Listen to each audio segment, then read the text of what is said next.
ఈ హైదరాబాద్ ట్రాఫిక్ ఎలా ఉందంటే జనరల్గా ఎగ్జాంపుల్ 10:30కి రావాల్సిన బస్సు 12కి వచ్చేలా ఉంది. అంత ఘోరంగా ఉంది. సో బస్సు ఎక్కేసి ఫుల్ స్లీప్ వేసేసాను. అండ్ యాక్చువల్గా మా ఊరికి డైరెక్ట్గా బస్సెస్కి టికెట్స్ అవైలబుల్గా లేకుండే, సో అందుకే నేను గుంటూరు తీసుకున్నా. After that Guntur to Addanki ఎలాగో మనకు ఫ్రీ వస్తాయిగా, అందుకే తీసుకున్నా. ఎంతమందికి ఈ ప్లేస్ తెలుసు? ఎవరికైనా తెలిస్తే కామెంట్ చేయండి.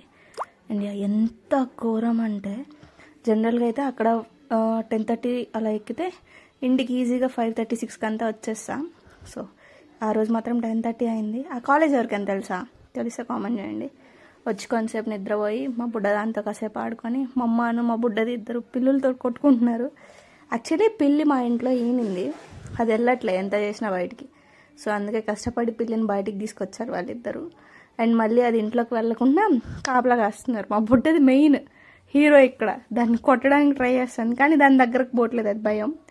ఆఫ్టర్ దట్ అమ్మ పరవానం చేసి ఇచ్చింది, తాగేసా. నా మొహం చూస్తుంటానికి వచ్చి ఏంది పిల్లి ఇట్లుందని. బ్రో 12 hours జర్నీ అనుకోండి ఈజీగా. 12 hours జర్నీ చేసి కొంతసేపు పడుకొని లేచి ఉంటే ఇలానే ఉంటుంది ఫేస్.